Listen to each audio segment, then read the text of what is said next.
ever. Guaranteed. You picked a beautiful ring. Thank you. We're never having kids. I love it here. We are never moving to the suburbs. We are never getting one of those. We're never having another kid. I'm pregnant. I'm never letting go. For all the nevers in life, talk to State Farm agent Michelle Rudolph or Marty Size in Albuquerque. The Barley Room, a proud sponsor of Proview Networks for over 9 years, is pleased to introduce Black Iron Catering. From weddings and family reunions to birthdays and office parties, Black Iron Catering is perfect for any event. Contact Jamie at 505-459-8259 and book your event today. Black Iron Catering. Let us bring our kitchen to you. Hello, mate. It's me, Rusty the Sports Clown. Just kidding, I don't speak French. Check me out, it's gonna be so much fun. See ya.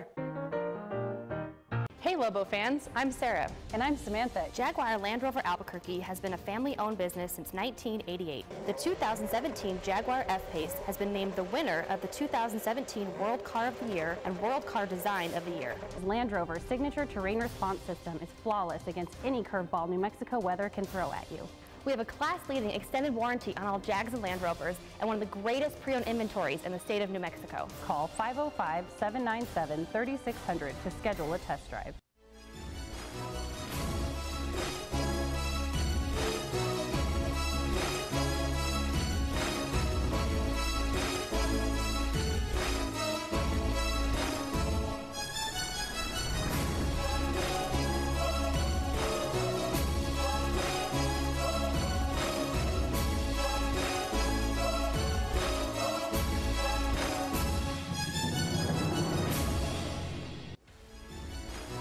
Good afternoon, everybody, and welcome to Red Menace TV here on Proview Network. Leroy Lucero along with Michael Carlisle and our special guest, Brian Despain, the Assistant Athletic Director for football. That's it, Assistant Athletic Director for football. I always mess it up. That's why I always ask, hey, go ahead and just say what it is, because I'm not sure. I'll answer to anything, though, so you're good. There you go. All right. So I just call him Coach Despain, though you're not really officially listed as a coach. You're an AD now. Yeah, not an on-field coach. So my role is a little more administrative in nature. You know, a lot of the behind-the-scenes things, budget, academics, facilities. Fundraising, all the stuff that can and will go wrong. I try to take care of all of that so that the coaches can focus on the players and the scheme and getting those guys right, and I take care of all the rest of it for them.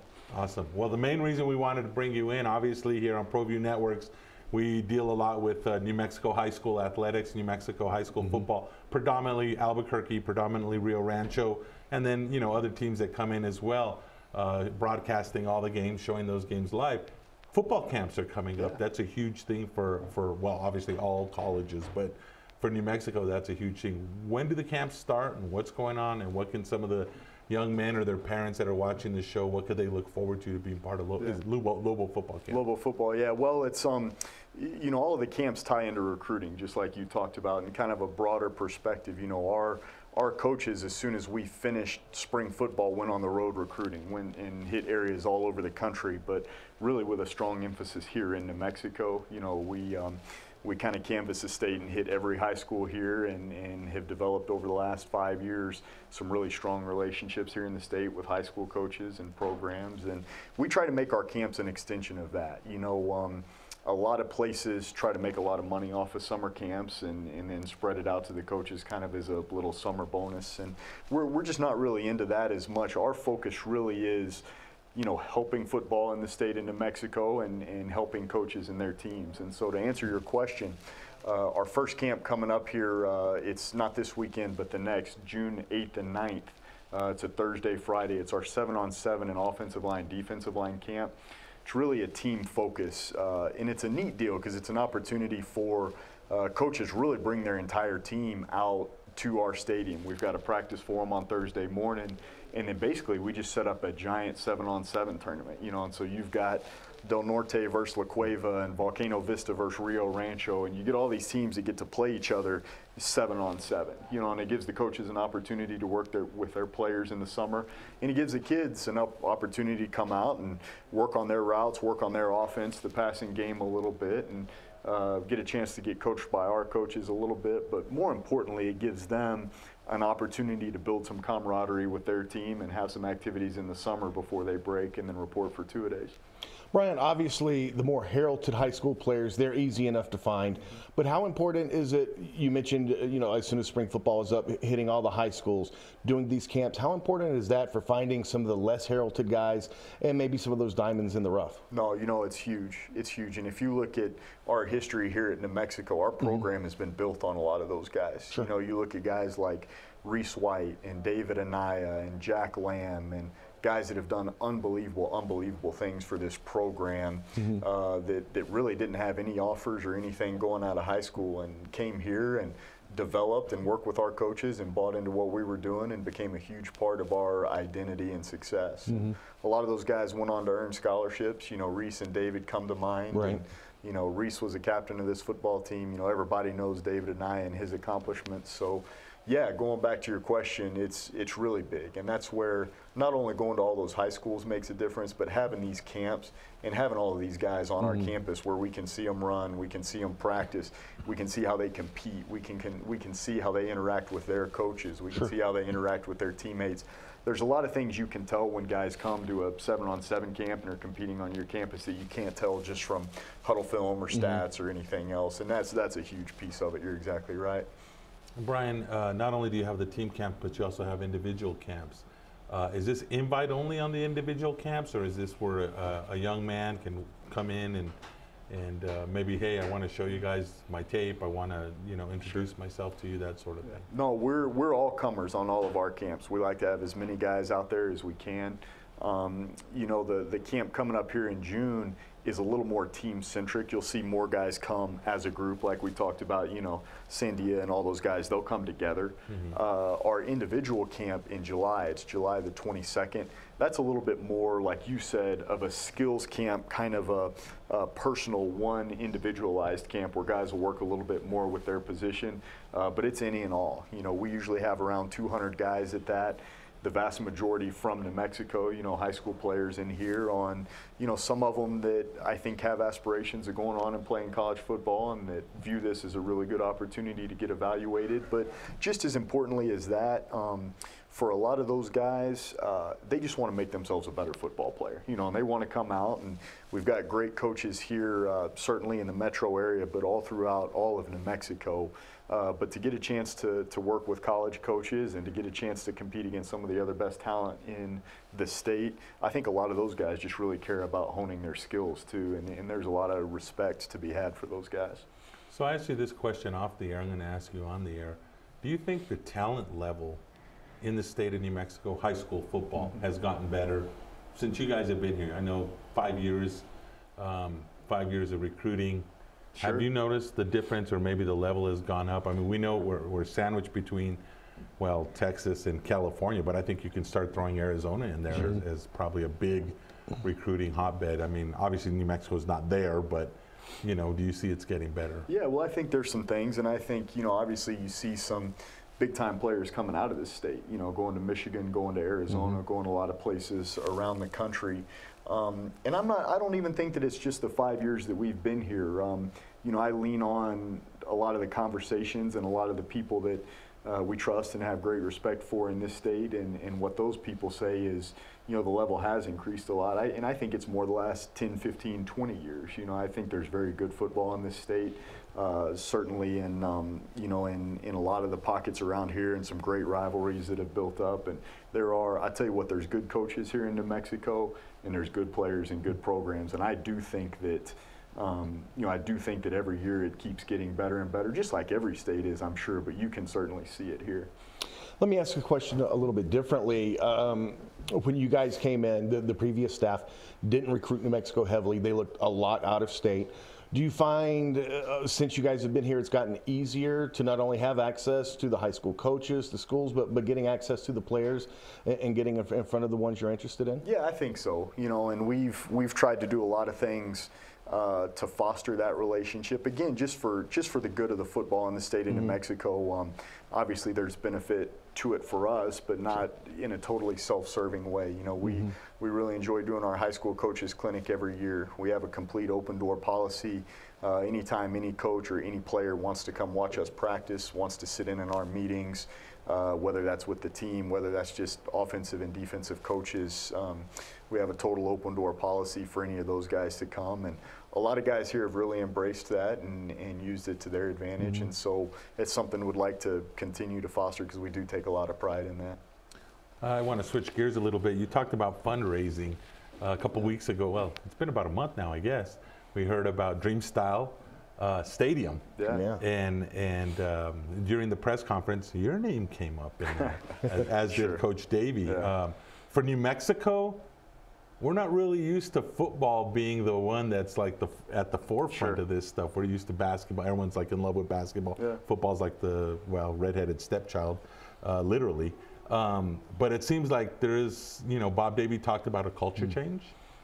Do you feel that culture change has happened? And talk a little bit about the Dream Style deal and what your involvement was. How did that all come about? I do, and I appreciate you bringing that up because there's a lot of big things that I'd like to talk about with that. But you know, I think first and foremost, it's a great example of what college football can do for a community and what a community can do for college football. You know, and you look all around the country, and you ask big time businessmen and businesswomen and companies.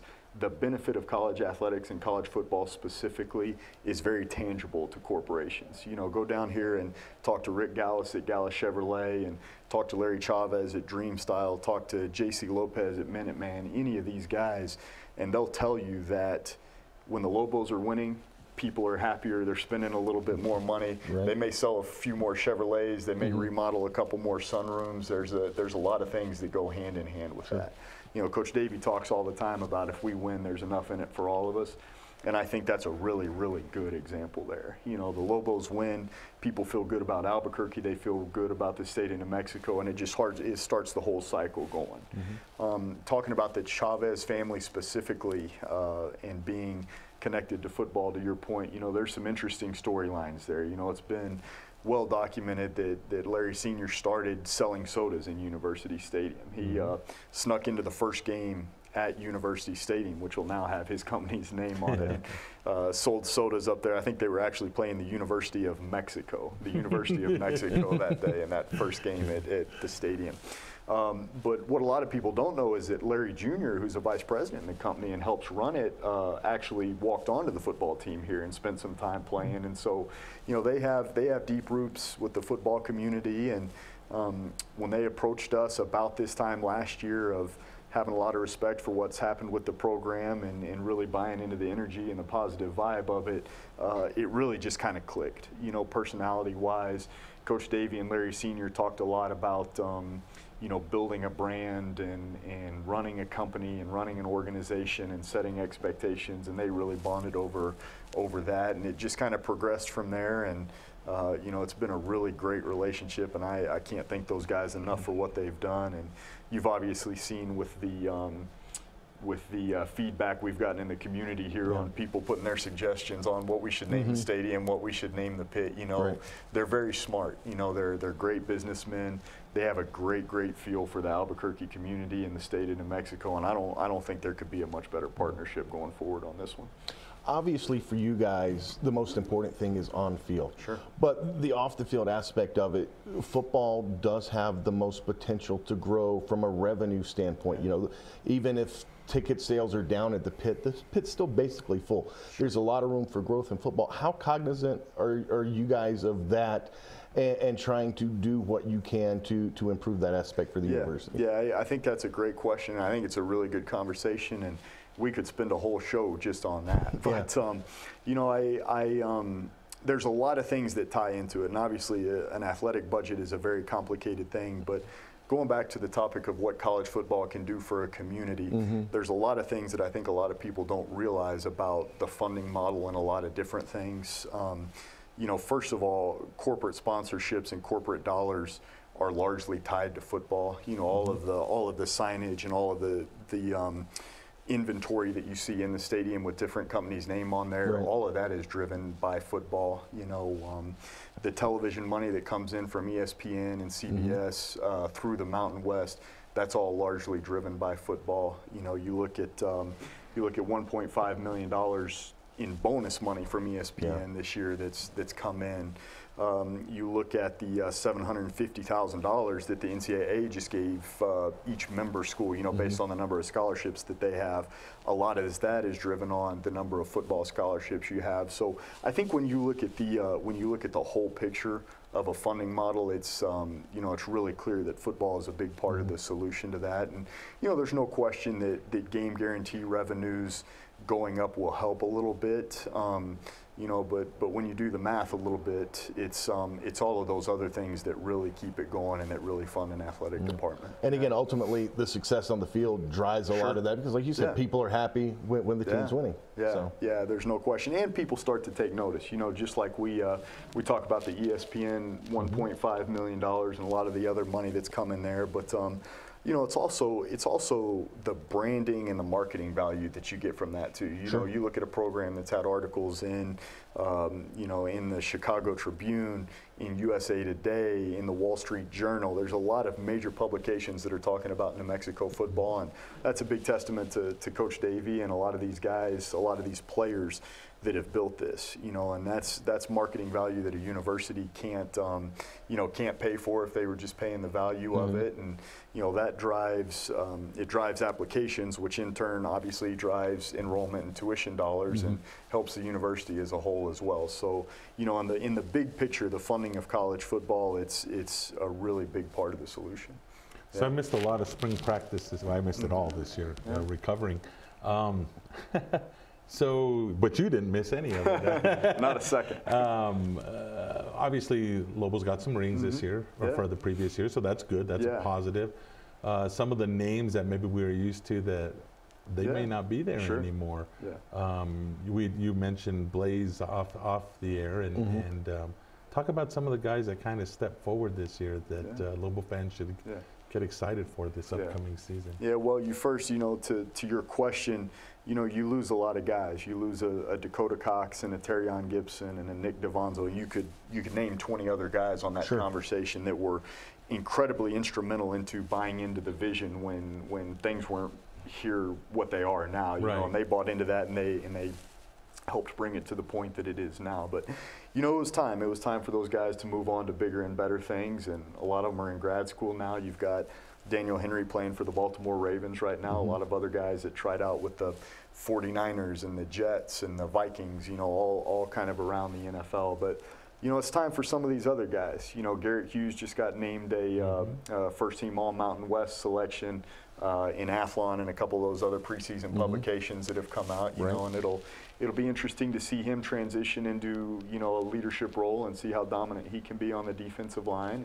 You've got guys like Alex Hart and Bijan Parker that have been around and that have seen a lot from this program, and it's really time for them to step in and fill that role now. You know, so this spring was really big for them. This spring was also really big for the 9 midterm enrollees that we brought in.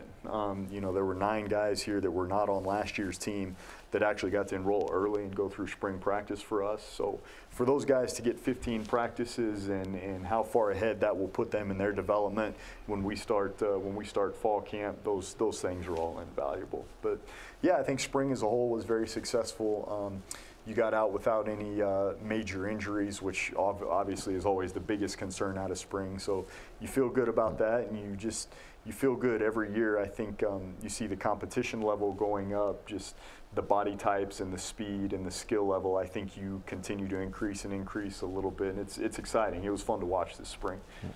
You mentioned Garrett Hughes, a lot of publications, preseason All-Mountain West Conference, some other players as well. Watch lists are starting to come out now. Leroy mentioned Blaze Fountain a moment ago. I know he's named to the Remington watch list. Yeah, what a unique guy he's been too. You know, a junior college player that came in here, really played every single snap last year. Imagine that for an offensive center to play every single snap for 13 games the way that we play.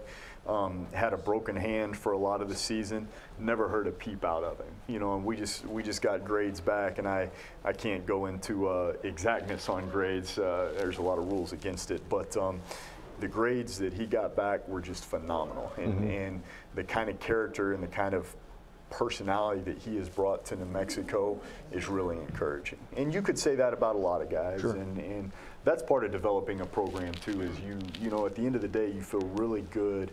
You take a lot of pride in a lot of the people that this football staff and this football program has brought to Albuquerque and has brought to the University of New Mexico. You know, you've got Garrett Adcock that's in law school. You've got Dakota Cox, who graduated in 3 years and, you know, wants to be an athletic director. You've got an unbelievable amount of guys, and I could list 75 more, you know, but as you see the team GPAs go up every semester, you see the feedback that we get just from professors and people around the community on how our guys conduct business, and it really makes you feel really good about building that brand. And I'm going to take that one step further. You know, obviously you guys know what you get out of a coaching staff, and there's a lot of pride taken when a university hires you to come represent a football program. But I think one thing that people don't see all the time is some of the families that come with it. You know, and I just think around our football building, the contributions that some of the families have made are really, really special. You know, we've got coaches' wives that have been teachers in APS for 5 years. We've got coaches' wives that have led bone marrow drives. We have coaches' wives who've won state championships as volleyball coaches. We've got a coach's wife that's a neonatal nurse in the intensive care unit right here. And so I feel really good about bringing a lot of really great people in to an already strong community, and you know, we say it all the time, but just like we talked about earlier, if we win, there's enough in it for all of us. Sure. And I think I just love to stop and think about that every day, about just the kind of people that have come into Albuquerque based on this. So it's interesting, Coach Davey had a vision when he first got here. We all know the state of the program at that point. I mean, now we look at the state of the program now. It's just like, you're expected to win. Yeah. I mean, there's no more expectation of just being close. Yeah, it's an exciting thing. You know, it really is. Sure. And, you know, it's an honor and it's a privilege. And we've, you know, we're not real big into keywords or slogans or anything like that. But, you know, this summer, our whole summer conditioning, you know, all of our players, they get about 2 weeks off at the end of the spring semester, and then they're here all summer long. Starting June the 4th, they won't go home again until we step off the field of our last game at Christmas time, you know. And we're calling our summer conditioning program, it's going to be Raise the Bar Summer, you know. And we've, to your point, we've done some things and some things to be very proud of, and now it's time to keep continuing that and keep taking the next steps as a program, and every day just getting a little bit better. So it's Raise the Bar Summer here, and that's the mentality we're going to take into it. And of course, it starts all with recruiting, bringing kids in. You mentioned Dakota Cox, Nick Diavanzo, these guys that came in when the program wasn't doing so hot, and what they've turned around. And once again, you said June 8th, is that when you said? June 8th, Thursday, June 8th, and Friday, June 9th, we'll have 7-on-7 and offensive line, defensive line camp. Would love to have as many of you out there as want to come, and just check golobos.com. All the information is on there. You can register and everything. It's a heck of a time. It's really a great camp. Awesome. Thanks for being part of today's show. We'll be back after this with cageminds.com when they're special guests right after this.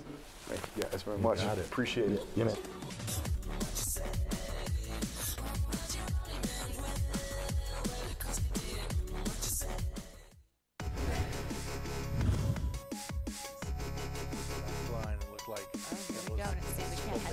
Oh no, it might be an own goal. And that's a goal.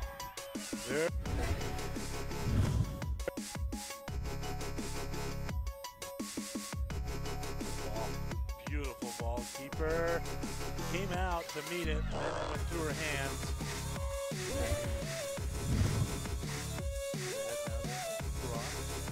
Sydney, box, still over the ball. There we go.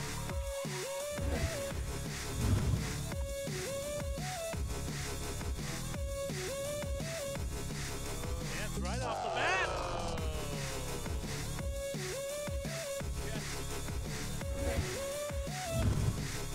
This is Springer. He missed a free kick, and he misses a big kick. Here we go. Pure top corner. The rush on PKs. 4-3 on the penalty kick. Varela with with a shot. There it is. There's a third. Beautiful build-up.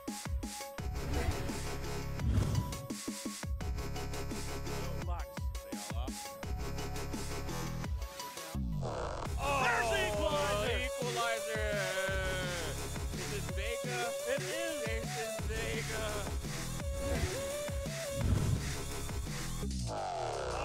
There's Marquez. And it's over. Wow. Marquez comes up huge. He stops two of them. The winner of PK.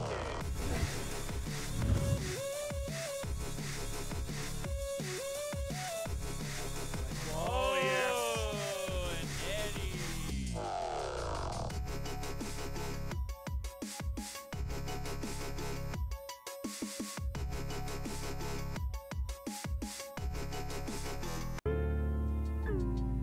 Don't forget, every Proview Network sporting event is on sale at our DVD store. Go to www.proviewNetworks.com to buy your DVD today. For 55 years, people have bought trucks from Tillery in Los Lunas. We have a great selection of vehicles, a quality service department, and some of the best deals in the state.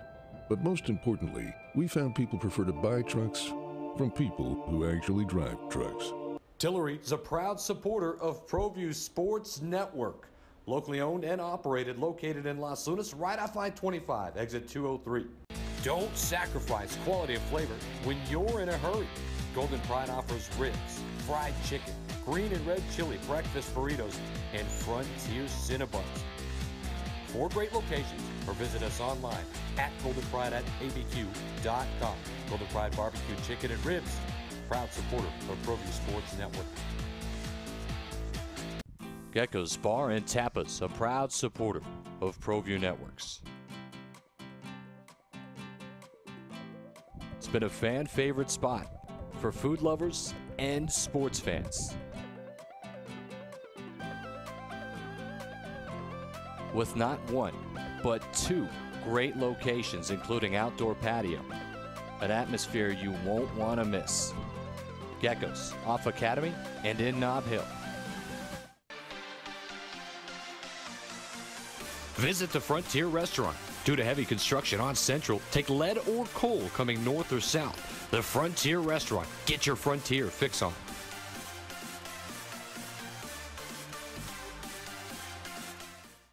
Car Crafters, proud supporter of Proview Sports Network. Are you sure we're supposed to be doing this? Don't worry, I've watched him do it 1,000 times. Come on, what's the worst that can happen? No! Bad dog! Hi, welcome to Car Crafters. What happened? Don't worry, we'll make it like it never happened. Car Crafters, it's like it never happened.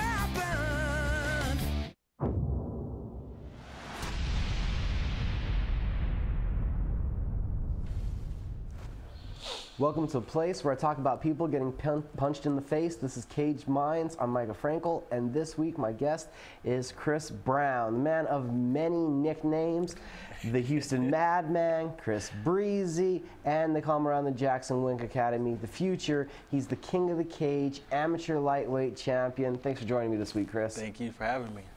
So first off, we're going to talk about last weekend's events. We know a guy that's an extended member of the family, Jose Shorty Torres. He becomes the first person to hold 2 title belts for Titan FC, current 125 and now 135 champion. So some of you amateur turning pro, what does that do to inspire you looking at a guy like especially seeing one of my boys, Shorty, spent a lot of time training with him when he was down here for his last couple camps. Good guy, seeing him have his success, seeing him when he won the first belt, and now he's got his second belt. I have the same admirations to do something similar. So whatever organization that I fight for next, that's something I would love to do. Now, what do you think it is about Jose and the matchups he's had? What is it about his style that's made him so effective? He's able to switch it up. He works, you know, he's a great wrestler. So he already has an amazing base right there. And that's another reason we connect, because we are both wrestlers. And his striking game has come a long way. So he's able to mix it up, working that, getting in good. Now, something interesting you touched on there. What is that like? Because we know guys all over the world come through the Jackson Wink Academy. Wrestling, that universal language, how much of a bond is that, and is that informing friendships in this MMA world? It really does, like, especially if you meet someone that comes from the same background as you, you're gonna be, you know, naturally have something to already talk about. So, you know, and then you have similar backgrounds. Oh, you're a state champ too. Oh, I was a state champ. So, you know, you have bonding things like that. Now, also this weekend, you had Bellator. They were overseas in London. They had an exciting show at some points, not so exciting show at other points. What do you think, looking at a promotion like Bellator, young man like yourself about to be heading into the pro ranks? You see they're putting over some guys that have talent. You see the opportunities they've been giving to Baby Slice. Maybe, you know, that's a little bit off of his namesake, but they're giving some young guys opportunities. What did you see? Yeah, I saw it was a good card. They're coming along. They're building their roster. You know, the fact that they got Rory over there builds up. You know, I got to meet Benson Henderson when I was down in Nashville for the last UFC fight night with Diego Sanchez and Cub Swanson. I think they do have some good opportunities, because I've definitely been thinking about, if I did join that organization, I have a couple friends that do fight for them. So, you know, they're definitely on the radar. Now, we saw in London, Rory McDonald, you mentioned the big free agent acquisition.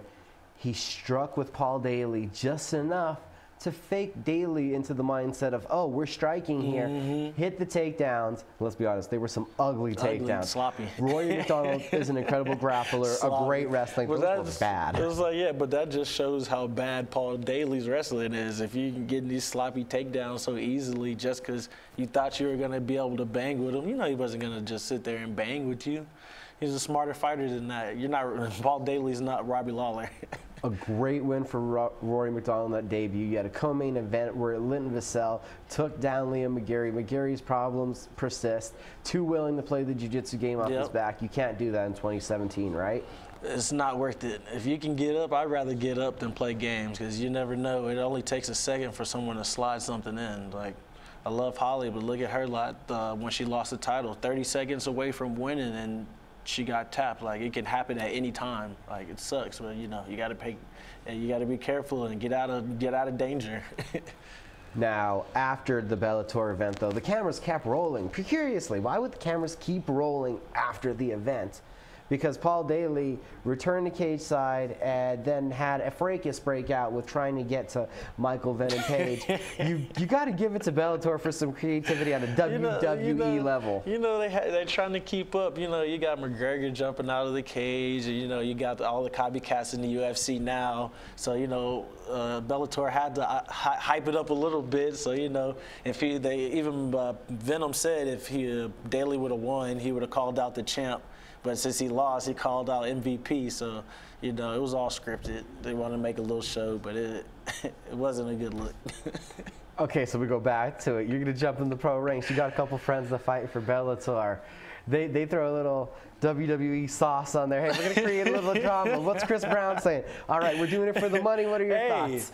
You know, you got to hype up the fights, but, you know, there's a certain point where you got to be yourself and not just trying to be McGregor. It's okay if you like to talk, you know, crazy to people, you know, or say what you want to say, but if you're forcing it and it's not just natural, then you're doing too much. It's got to be you. You got to be like, you got to be an instigator. You were an instigator before you were fighting. Like, do you feel that selling the fights, is it a different animal than what you thought of before you entered this endeavor? When you first started, maybe I want to be a MMA fighter. No, you know, I've always been a fight fan, so, you know, there is going to be drama sometimes. You know, people get into it naturally, but then, you know, you have the manufactured beefs. Like, you don't really have no reason, but you just go. But, you know, it's just going to be sportsmanship. But then, you know, people get in that mode. It's like, well, I don't care who I'm fighting. I'm going to talk crazy to you. It is what it is. But, you know, you just got to find your own lane. You jump around a lot. We talked about working with Jose Shorty Torres, being around Diego. I think I saw you yesterday putting in rounds, helping out Holly. A couple days before that with John Jones. Yep. everywhere. Tell us about how you're able to take in all this knowledge gain, and how do you, not let the cup overflow with you're getting all these inputs from all these great sources. It's just, sitting and working on my craft every day. I spend so much time there. It's like, it's impossible to pick up everything that people are teaching me, but I do pick up a lot of little things that go with my style, or something that, I see you're doing this, I like that, and they'll show me like Bones. Especially a lot lately since he's been back in camp. He's been staying after and showing me a lot of little tricks that he does and that I've been practicing and having a lot of success with. So, and me and Holly are both southpaws, so I learn a lot of the things that Holly's doing. So I'll sit there and watch everyone do mitts with Wink, I'll watch Holly, Michelle, John, whoever's in there, I'll watch them do mitts because, I pick up little things like, oh, how's this stance? What are they doing when they're doing this? And, I'll pick their brain afterwards. So, I'm a student of the game. Like, I love this, so there's nothing else I would want to do. So I just stay in there hours. Now, I'd say it's also almost an underrated aspect of it, but being the opponent. Yesterday, when I saw you doing some rounds for Holly, you were kind of mimicking a Betchko Haya style. Yeah. So I think that was underrated until TJ Dillashaw said, oh, I was so ready for Dominic Cruz because I had mimicked him for so long. So in gaining skills, how does that feel, mimicking people, picking up those other things that you're forced to do? It helps me get better every day because I'm naturally a southpaw, but I'm right-handed. But what Holly's last 3 or 4 opponents have been orthodox, and I help her with her camp, so I'm constantly in orthodox. Diego Sanchez's last couple were orthodox. The BJ Penn's last, when he was supposed to fight, he was orthodox. So, I have a lot of time emulating everybody else, helping Cowboy do Robbie Lawler a little bit right now too. So, I can emulate everybody's style a little bit, and it just helps me work on mine. Now, where do you feel you're at? You went through 4 fights as an amateur. Where do you feel in your style you're at? Since all in all, I was 8-0 as an amateur, 4-0 with King of the Cage. I had 1 boxing by TKO. I had 2 kickboxing, 1 by TKO, and another MMA fight outside of King of the Cage. So I've been able to mix it up a lot, work on little different things. I did jiu-jitsu for a while when I was out in Houston. I was going around Texas competing at all the NAGA tournaments, getting my first tournament I won. I think it was a blue belt tournament for NAGA, and I won as a white belt. I'm still a white belt, but belts don't really matter because, I tap out black belts and working on my craft. So, I just wanted to be well-rounded when I finally did step into Jackson Wink.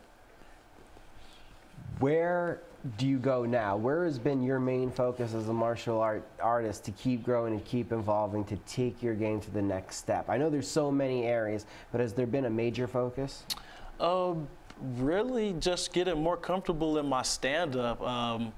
People around the gym know what my stand-up is capable of. I'm a very unorthodox fighter, but I guess the King of the Cage crowd didn't really get to see all of my skill sets because the cage is a lot smaller than I'm used to training in, so that is a major adjustment, especially like the last fight. I didn't even walk around the ring before the fight, so I didn't even remember how small it was until I was actually in there.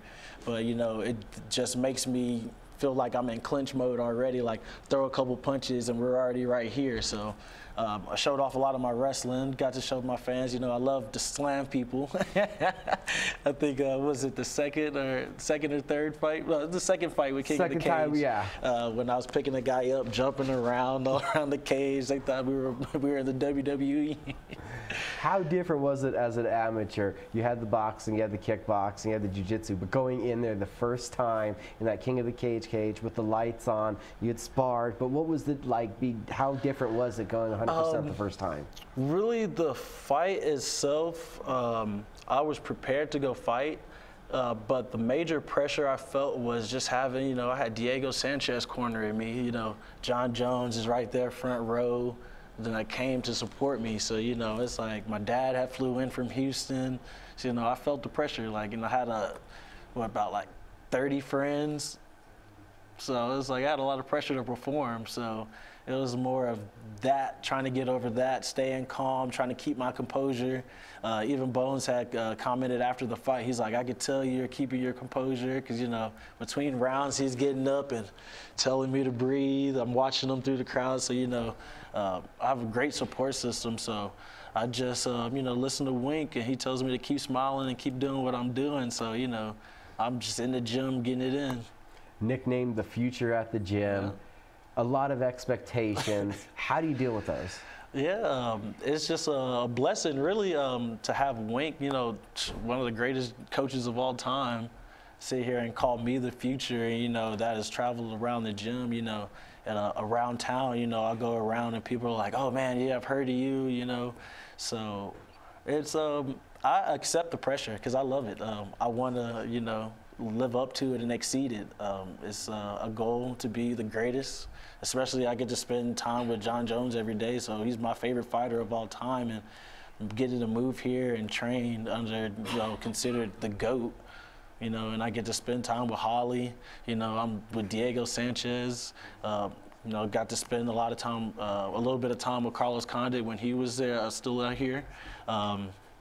Me and Cowboy spent a lot of time together. You know, I spent a lot of time with John Dawson. Like, everyone that I grew up watching in this sport, now I get to train with them and learn from them and have gained their respect, you know, by the hard work that I've put in. And, you know, getting called the future of the best gym in the world is like a no small feat. How then would you, to the fans that haven't been at King of the Cage, describe your fight style? Really, I view myself as an unorthodox striker who can wrestle. Like, I'm a great wrestler, so I don't really fear being, you know, creative or doing tricky stuff or anything that can put me in danger, because I have no fear of going to the ground. Like, if you do manage to get me to the ground, it's going to be extremely hard to keep me on the ground. I know I've trained with jiu-jitsu black belts for a while now, and I can hold my own. You know, I've tapped black belts, you know, because I'm constantly evolving my game. So, you know, it's just a challenge that I'd love to live up to. Talking about the challenges, talking about all that, Chris Brown, a young man to keep your eye on. When are we expecting that pro debut? I know that's next on the list.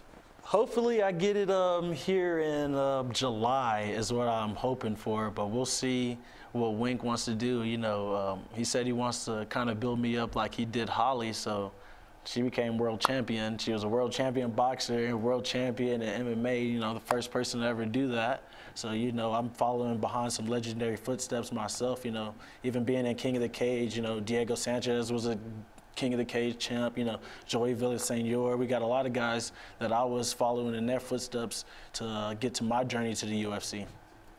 What do you think is the difference? What separates you from the other prospects? The other guys, there's a ton of guys with potential. What separates you, makes you different? Oh, man, just being blessed with the athletic ability that I've been blessed with. You know, not everybody can move as fast as me, hit as hard as me, you know, have the endurance that I have. You know, I have all the talent in the world and I work hard as hell. So it's like there's no way I can go wrong. You know, last camp I ran the most that I ever ran. I was running 6 miles almost every day. The Hill of Tears is no joke. I've seen it. It is no joke, people. I'm getting it in. You know, me and Diego were on the mountain like 2 or 3 times a week. Plus, you know, on the days that I wasn't in the mountains, I'm running 6 miles like on the golf course or something like that. So, you know, I was plus doing the classes and sparring and everything else that I was doing. So, you know, I put in the time, like, and that's why they call me the future, because they see the grind. They see that I'm not in here just messing around, not one of these guys, you know. We got people that come to the gym just to come take pictures. You know, you done flew all over the world to come to the best gym in the world, and you don't even want to train. You just came here to take pictures. Yeah, putting people on blast, but, you know, it is what it is. Like, but I'm a real fighter. Chris, can you let everybody know how they can keep up with you on social media? Yeah, check me out on Instagram. It's Chris Breezy MMA. ChrisBreezy MMA. Same thing with my Snapchat. You know, I'm always snapping me at the gym or whatever it is that I'm doing. You know, so it's always somebody on there. So check me out. Go to CageMinds.com. A ton of local fighters, Fidel Maldonado, Joby Sanchez, Steven Cervantes, all have world title fights coming up. We have a ton of interviews, including with undefeated Jackson Wink fighter Jordan Wright and grappling coach Harry St. Ledger, up on our YouTube page, SoundCloud, Cage Minds Uncensored, and more Red Menace TV in just a moment.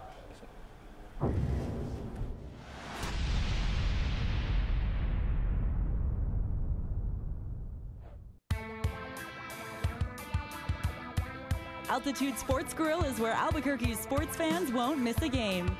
With locally crafted brews on tap and refreshingly crisp cocktails. Located in Hotel Cascada, Albuquerque residents find a staycation worth staying for. Catching Lobo sports, enjoying a beer on the beach, or wiping out, Hotel Cascada is home to your urban adventure. Affordable guest rooms, no hassle water park parties, and much more.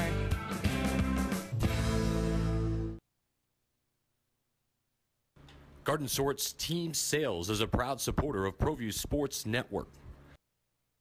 Get into the game. Garden Schwartz Team Sales features fine products and apparel from Wilson, Schutt Sports, Speedline, and Russell Athletics. We offer custom embroidery and screen printing services for all of your school or club needs, from team uniforms to school letter jackets. Specializing in all sports and serving all communities, from big schools to small schools, from up north to down south, or all points in between. Garden Schwartz Team Sales. For great prices, friendly staff, and quality products, call Garden Schwartz Team Sales today at 1-800-880-7767. That's 1-800-880-7767. Since 1939, Garden Schwartz Team Sales is a proud supporter of New Mexico youth athletics. Sure, you could get him a new car. You could also light a pile of money on fire. So maintaining this old car is your best option. Keep it running longer, stronger, with quality parts and a whole lot of Napa know-how.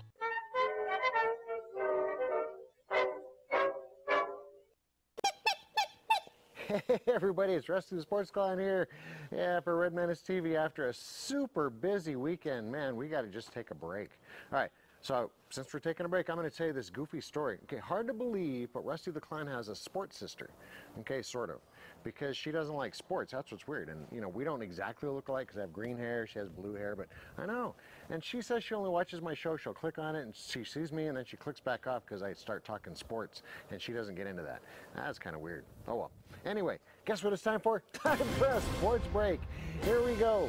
All right. NFL news. How many of you guys remember Dakota Cox and Nick Diavanzo? They got picked up for the rookie camp for the Vikings. I know, we were all excited. Well, they didn't get signed. But apparently nobody from the rookie camp was signed. I guess that talks to, you know, how deep the Vikings are with their staff this year. I don't know.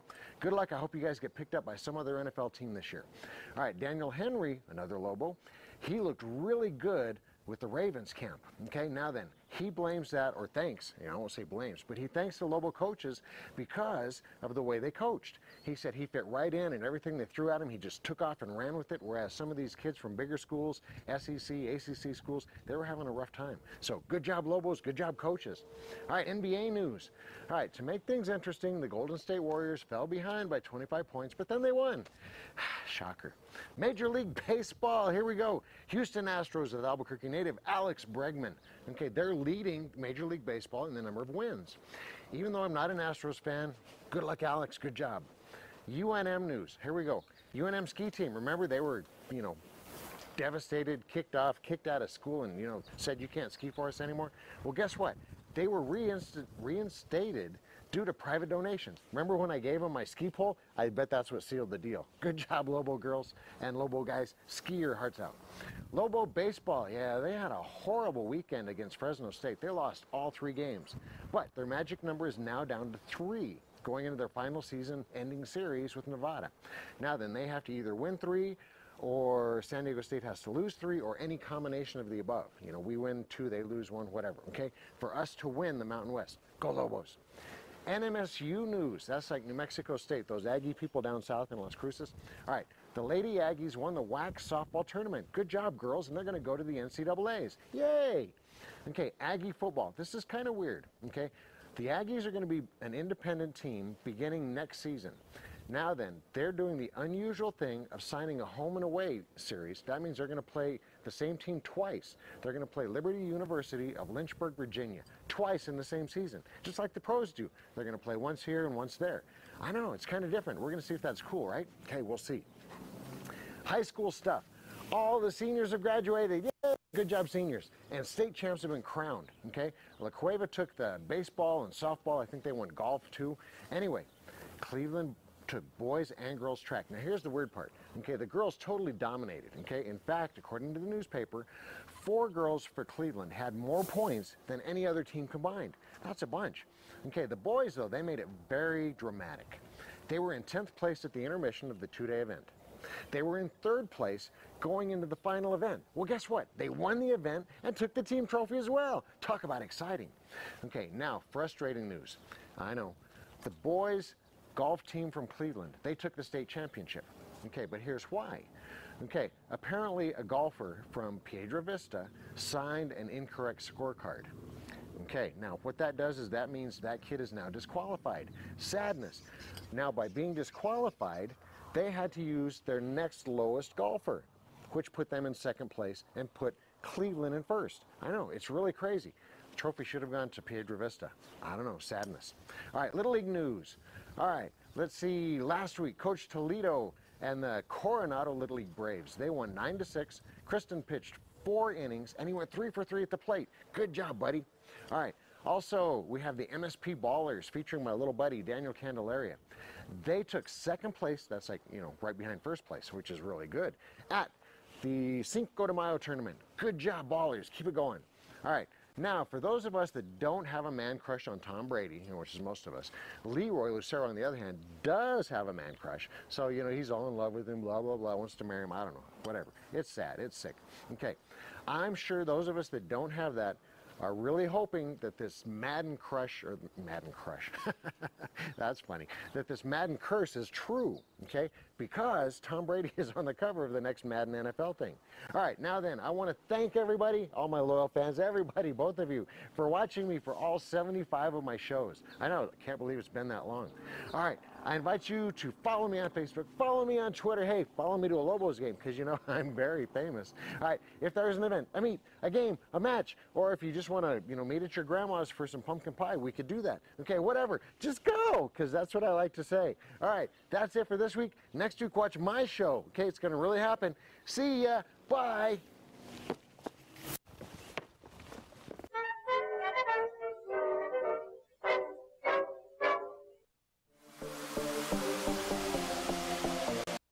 So that's Rusty Sports Clown getting his own show. We have our first spin-off. Does that mean he won't be on our show anymore? Well, we'll see. We're going to talk about that. I think we have to negotiate now. No. Okay. I'm pretty sure we could just make that decision, dude. Let's make it right now. Come on, show of hands. Micah?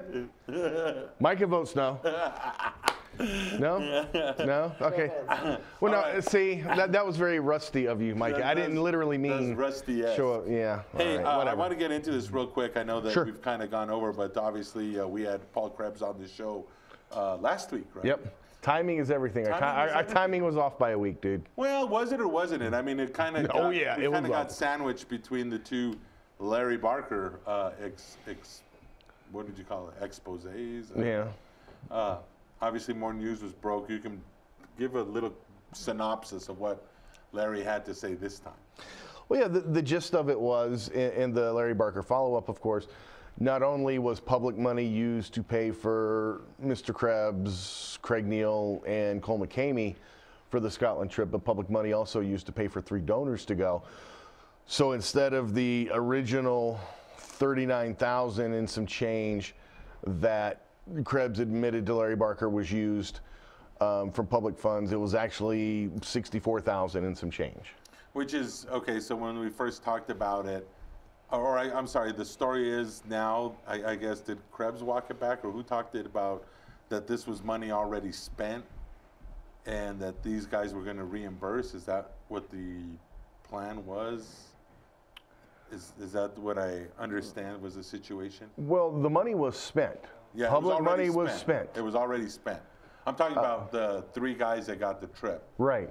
That money was already spent. They just handed them the stuff, and they're supposed to reimburse them.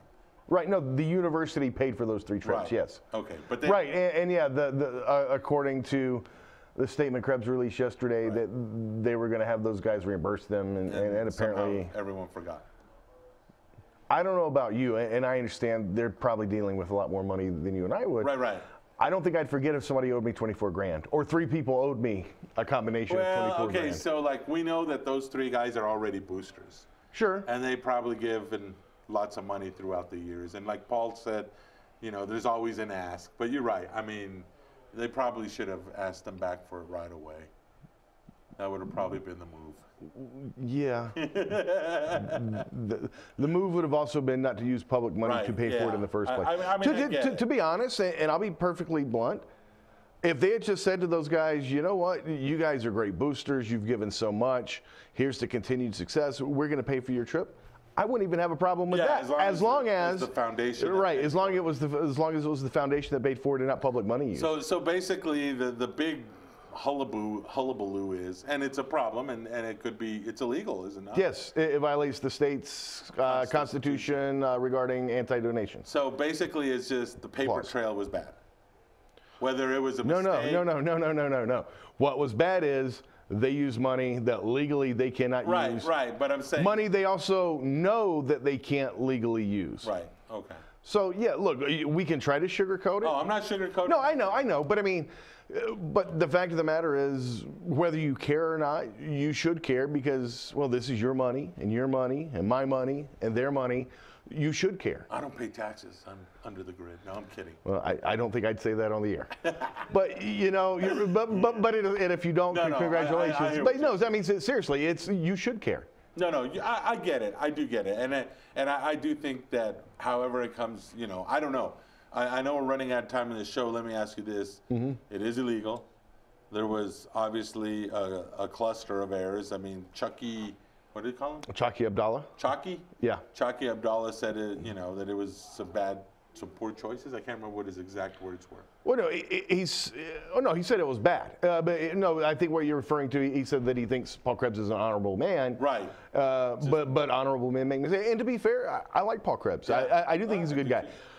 If this was done intentionally, and I don't see a scenario where it's not either we did it, we knew we did it, oh well, or oh my gosh, we didn't know we couldn't use public money. Right. If you didn't know you couldn't use public money, that's almost worse. So I don't see how you can explain this away. No. So let me ask you the bottom line. You did the show yesterday, both the morning and the afternoon. I heard them both based on the callers. Now, granted, that's a horrible reason to look at it. Does Krebs survive this? I don't know. And I'm not, look, I'm not necessarily I know you're not calling for anybody to be fired, but there does need to be accountability. Yeah. The public needs to know that it can trust people who receive public money to use that public money in the proper way. So, and that's not asking too much. That's not jumping all over anybody. Prosecutor or special audit? Is there an auditor that's got to go in there and comb through the books? Is that the way it's going to be? I have no idea what's going to happen. Yeah. I suppose it's very possible that the state auditor could go in and investigate it and make a recommendation to the state attorney general, Hector Balderas. Balderas could call for an investigation. I don't know.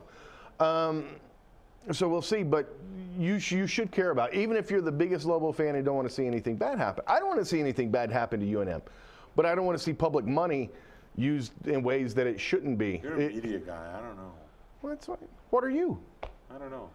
I literally don't know. Other than a guy in a bad hat, what other. Are you? I'm other. You're other. You know, when you mark media or non-media on an application, I'm the other box. Kind of like when are you Hispanic, are you Native American? I'm other. I do the same thing with the media thing. Anyway, we're out of time. Don't forget to watch Rusty's show. Congratulations, Rusty, and being our first spinoff. I can see you, Rusty. A win for us, for Micah and Chris Brown, for Brian Despain. Yeah. Michael Carlisle, Leroy Lucero. We'll see you next week. Until then, God bless you all.